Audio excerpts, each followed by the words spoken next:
He was polite, intelligent, even friendly with police officers.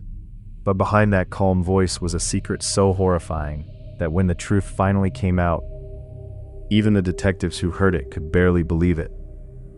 This is the story of the giant who hunted in the shadows.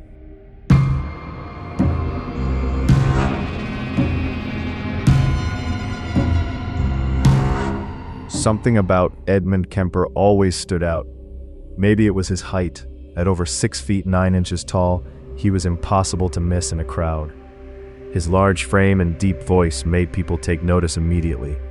But what truly made him unforgettable was something far more disturbing. Because behind that calm appearance was a mind capable of unimaginable darkness. Edmund Emil Kemper III was born on December 18, 1948, in Burbank, California. At first glance, his childhood looked ordinary, but behind closed doors, his home life was anything but normal. His parents had a difficult relationship filled with tension and arguments. Eventually, they divorced. Edmund and his sisters were sent to live with their mother, Carnell Kemper, and that relationship would shape everything that followed. Carnell was known to be extremely harsh toward Edmund.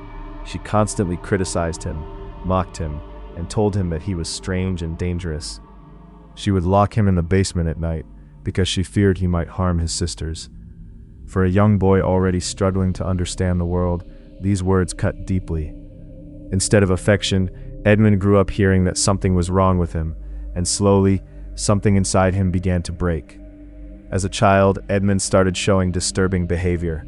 He didn't just play normal games with his toys, instead he created strange and violent fantasies.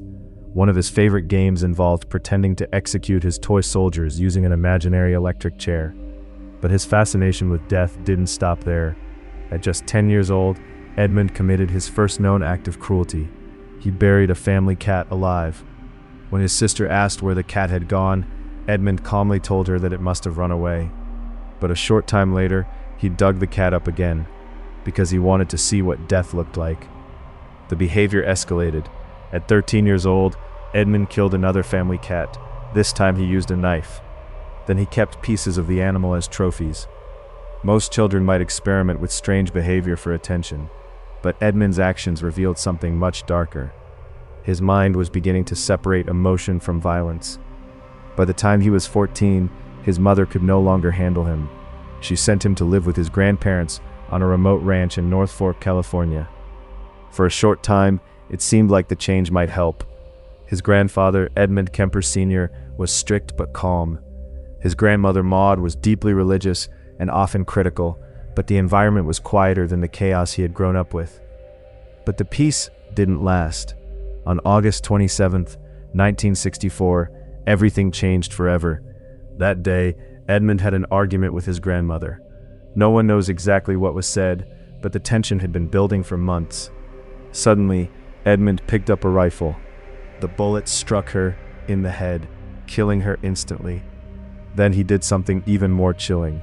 He sat in the kitchen and calmly waited, because he knew his grandfather would return home soon. When his grandfather arrived, Edmund stepped outside and shot him as well. Later, when police asked why he killed them, Edmund gave a cold answer. He said he wanted to see what it would feel like. He was only 15 years old. After the murders, Edmund didn't try to hide. Instead, he called his mother and told her what he had done. Soon after, he turned himself in. Because of his age, Edmund wasn't sent to a regular prison. Instead, he was placed in a psychiatric hospital for criminally insane youth. Doctors studied him carefully. What they found was disturbing. Edmund scored extremely high on intelligence tests, with an IQ estimated around 145. He was highly intelligent, articulate, and capable of discussing his thoughts with chilling clarity. But beneath that intelligence was a personality deeply detached from empathy. Doctors diagnosed him as having dangerous antisocial tendencies. However, something strange happened during his years in the hospital. Edmund became the model patient. He behaved well. He spoke politely with staff. He even began helping psychologists administer tests to other inmates. In other words, he learned how the system worked, and he learned exactly what doctors wanted to hear. By the age of 21, psychiatrists believed he had improved. They declared him rehabilitated. In 1969, Edmund Kemper was released. But there was one major problem. Instead of being sent somewhere new, he was released back into the custody of the very person he blamed for his childhood misery, his mother. Clarnell Kemper now lived in Santa Cruz, California. Edmund moved into her small apartment, and the tension immediately returned. She continued to criticize him constantly. She mocked his appearance, his intelligence, and his inability to form relationships with women. According to Edmund later, she would humiliate him daily. But this time, he didn't feel powerless. By now, Edmund had grown into a massive adult man. He also had something else, a car. And in the early 1970s, Santa Cruz was a popular place for young college students. Many of them hitchhiked along the highways. It was common. It felt safe, and Edmund Kemper noticed. In May of 1972, two college students named Marianne Pess and Anita Lucchesa were hitchhiking near Berkeley. Edmund offered them a ride. They had no reason to be afraid. He looked clean and friendly. But once they were inside his car, everything changed. Edmund drove them to a remote location, and neither of them would ever return home. Afterward, he disposed of their remains in the mountains. When the girls were reported missing, police began investigating. But at that time, hitchhiking disappearances were difficult to track. There were few witnesses, and Edmund Kemper seemed like the least likely suspect. He even became friends with local police officers. In fact, he frequently visited a bar called the Jury Room, a place where off-duty police gathered. He was polite, intelligent, and had a strange sense of humor.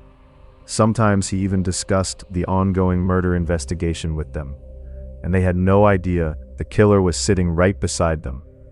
Over the next year, more young women disappeared. A hitchhiker named Aiko Koo vanished, then Cindy Shaw, then Rosalind Thorpe and Alice Liu. Each time Edmund followed the same pattern. He would offer a ride, drive to an isolated area, and commit his crimes. But what made his case even more disturbing was the level of control he described afterward. He said he often felt calm during these moments, methodical, like he was carrying out a plan. Santa Cruz soon became known as one of the most dangerous places in California. The media even gave it a nickname, the murder capital of the world. But despite the growing fear, no one suspected Edmund Kemper.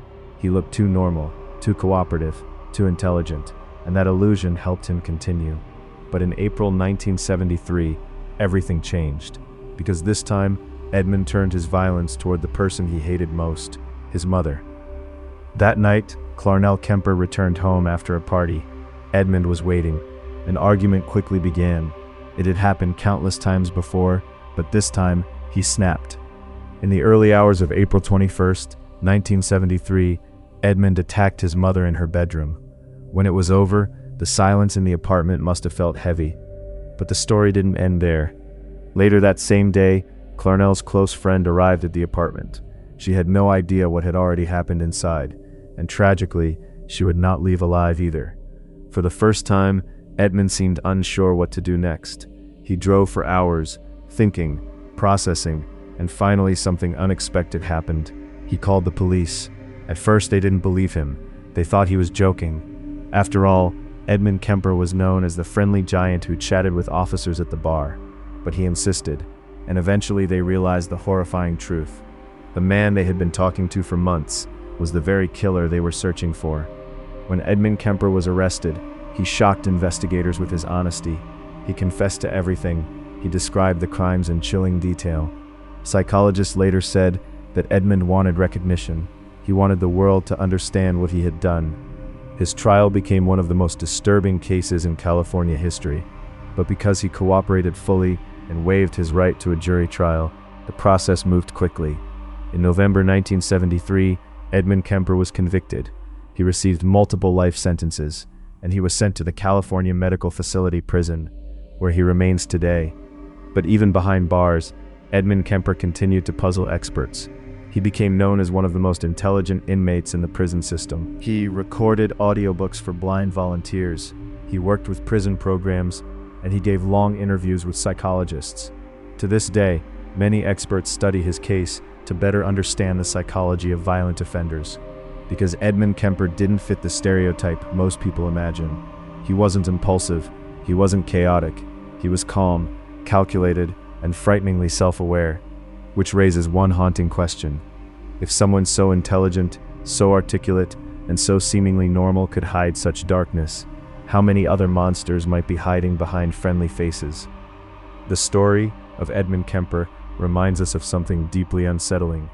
Sometimes the most terrifying predators are the ones who appear the most ordinary, and sometimes the scariest part isn't the violence itself. It's the realization that evil doesn't always look like a monster. Sometimes it looks like the person sitting right next to you,